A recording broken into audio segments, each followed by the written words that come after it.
সামুগুৰি নিৰ্বাচনৰ সময়ত মই প্ৰতিশ্ৰুতি দিছিলোঁ যে নিৰ্বাচনৰ পিছত আমবাগান বা কাৱৈমাৰী এই গোটেই অঞ্চলবিলাকত আৰু এদিন আহিম। আজি মই আমবাগানলৈকে আহিছিলোঁ।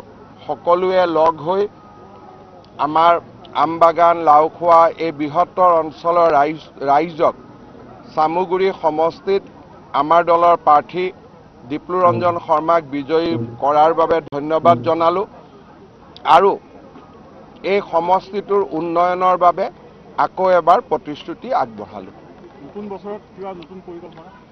নতুন বছৰত আমাৰ চৰকাৰৰ নতুন বাজেটো আহিব। শেষ বছৰৰ বাজেট আমাৰ জনগণৰ অভাৱ অভিযোগসমূহ পূৰণৰ ওপৰত আমি চেষ্টা কৰিম। অৰুণোদয়ৰ কথা উল্লেখ কৰিছিলে নতুনকৈ দিয়াৰ কথা। এতিয়া অৰুণোদয় গাঁও সভা চলি আছে। আগতে অৰুণোদয় পাবৰ কাৰণে ৰেচন কাৰ্ডৰ নম্বৰেদি নালাগিছিল। তাৰ কাৰণে এখন ঘৰতে ৩টা ৪টা বহুত মানুহে অৰুণোদয় পোৱা নাছিল। এইবাৰ আমি অলপমান সুন্দৰভাৱে অৰুণোদয় নিৰ্বাচনৰ হিতাধিকাৰী নিৰ্বাচনৰ কাম কৰি আছোঁ। ২৮ তাৰিখৰ ভিতৰত আমি প্ৰক্ৰিয়া সমাপ্ত কৰিম আৰু এইবাৰ অসমৰ ৪০ লাখ পৰিয়ালে অৰুণোদয় আঁচনি লাভ কৰিব। সামগ্ৰীত কিছু অধিক দিয়াৰ কথা এটা ষ্টেট লেভেল কোটা থাকে। সামুগুৰি সমষ্টিটো 4টা সমষ্টিত ভাঙি গ'ল।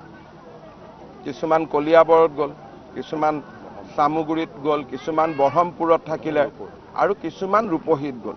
গতিকে গোটেইখিনি সমষ্টিৰ পৰা যদি আমি অলপ অলপ কৰি লৈ লওঁ, সামুগুৰিৰ কাৰণে বাঢ়ি যাব।